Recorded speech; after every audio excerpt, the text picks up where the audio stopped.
Hello soldier, মন দিয়ে দেখ, আমি একটা ছবি দেখানোর চেষ্টা করছি, আমি জানি না কতটা স্পষ্ট উঠছে। একটা খেজুর গাছকে একটা অশ্বত্থ গাছ জড়িয়ে ওপরে উঠেছে। সবচেয়ে ভালো হতো কাছে যেতে পারলে, খুব জঙ্গল পুকুর রয়েছে ওখানে। এই ঘন কালো জঙ্গলের মধ্যে আমি এসেছি গণিতের একটা ইন্সপিরেশন খুঁজতে। খেজুর গাছ না অনেকটা গণিতের মতো, সুমিষ্ট রস দেয়, কিন্তু যদি ভোরবেলায় ওখানে কষ্ট করে রস খেতে যাওয়া যায় তবে, নাহলে বাইরে থেকে দেখলে খালি খোঁচা খোঁচা কাটা কাটা কাটা কাটা আর বড় রুক্ষ দেখতে, জাস্ট লাইক ম্যাথামেটিক্স। কিন্তু খেজুরের রস যত অমৃত, গণিত তাই, যদি যথার্থ রস আমরা আস্বাদন করতে পারি। স্যার, এই অশ্বত্থা গাছটা জড়িয়ে খেজুর গাছকে উঠেছে, আপনি আমাদের এইসব কি দেখাচ্ছেন?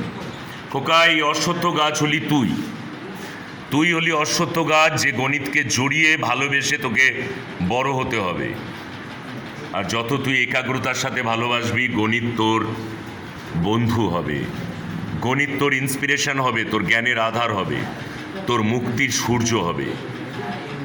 অশ্বত্থ গাছ ভালো করে দেখ, খেজুর গাছ এটা আস্তে আস্তে ওপরে উঠেছে, আমি জানি না কতটা ভালো, আমি দেখানোর চেষ্টা করছি বড় করে।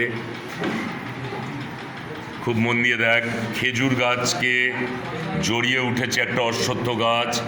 খুব কষ্ট করে সাপ খোপের মধ্যে দাঁড়িয়ে আমায় তুলতে হচ্ছে। খোকা,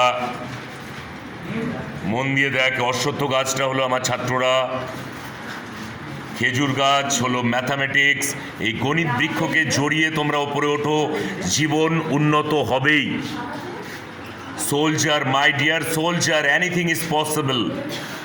জীবনে তুমি যা চাও তাই হতে পারো, শুধু তোমার একাগ্রতা, নিষ্ঠা